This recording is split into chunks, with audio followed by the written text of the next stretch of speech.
shooting at 51% from the field today. What served as fuel for this high scoring production? Yeah, well, Rain or Shine was shooting the ball well in the first half. They were 8 out of 16. I thought our guys, we had 11 turnovers. Rain or Shine had 16 fast break points in the first half. And then we kind of took care of the ball a bit. We only had 6 turnovers in the second half. Brickman was a plus 18 in the third quarter. We scored 41. So they kind of found the rhythm a bit. We also said that, Rain or Shine was playing well this first half. So we needed to ride the storm a bit, take care of the ball, defend the 3 better.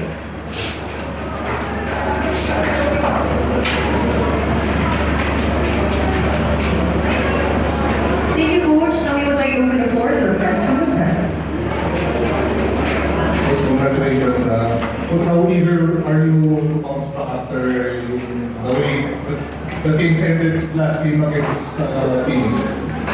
Well, I thought that game, the last game against Phoenix, maganda rin nilaro namin, but Phoenix is also playing well, right? And then breaks with the game. But this one, the credit to the boys. We had about 8 guys in double figures in that third quarter. We were down by 6.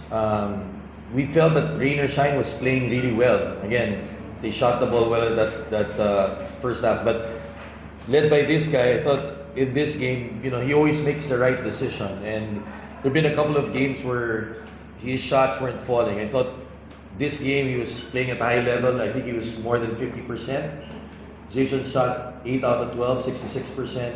He was a plus 13 for the game, but in the third quarter, he was in attack mode going downhill. And when he's making his shots and he's making the passes, he's really hard to stop. Jason, congratulations. You guys turned it around the third quarter and able to sustain it all the way to the end. Yes, thought we had a great third quarter. We came out at halftime.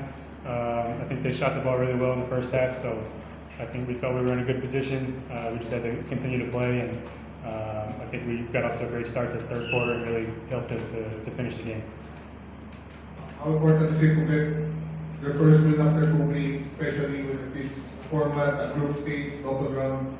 Yeah, it's very important. Every game is important. I think we have a tough group, so all the games are going to be tough to win. So important to bounce back after a loss.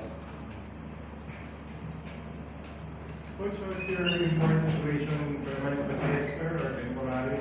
What's the situation? Yeah, well, I thought Hess in the first 6 minutes, he was in better shape than some of our guys. I was saying Cliff was holding his pants. But, it's hulog ng langit si Hester. It's nice to have a quality guy like him while JV's injured. Obviously, we're hoping JV can get back. But for us, Hester knows the league. He also knows the other import, Fuller. He played against him in the Indonesian league. They were 1-1. So, he's heaven sent. I think he's got good rapport with the guys. He sets good screens. He knows the league.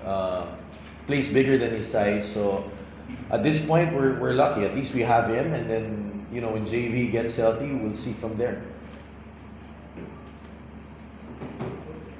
Coach, play hectic week. Next week, you play quarter Tuesday on a roll 2-0. Then Friday is Mongolia, who's obviously struggling.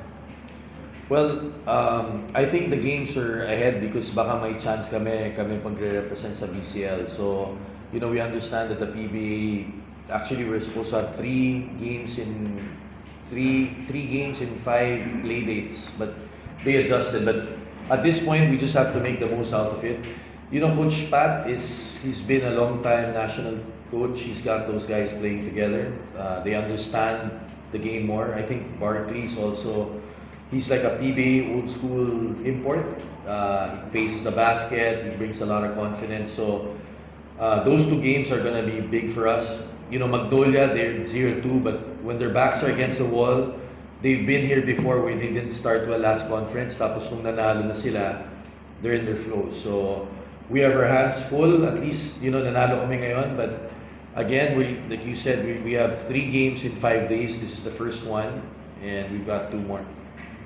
Finally, Jason, how do you see the backward matchups? You got Panopio, Fairfield, and Laban on Tuesday, and then Friday, guys like Mark Baroka and those Mongolia guys. Yeah, I think Blackwater has a lot of good guards, so it's going to be a tough matchup on both ends, offense and defense. But looking forward for the challenge. You know, they're 2-0 and they're playing good basketball, so we have to play well to win. Coach, believe you, Coach. Feeling How Jack. was Rain or Shine a different team without Gian Mamuyak? Well, Mamuyak's a leader, obviously, and you know they had to make that move, but that might be a win-win situation for them. They may be painful now, but with those draft picks that they have, they're you know they'll be able to get probably other guys, right? But I think the biggest thing that Gian brings is he plays both ends of the floor. He's their leader, and when you have a guy like that who gets out, ramdam mo, diba? Like Ellie, when Ellie was with Ginebra and they got out for a while, they don't have the guy. So he brings a lot. We'll see, but you know, rain or shine, they'll bounce back. They have enough players there na makapanalo naman sila, right? But you can see the difference when Gian's not there too. And that's what's over most press conference. Thank you.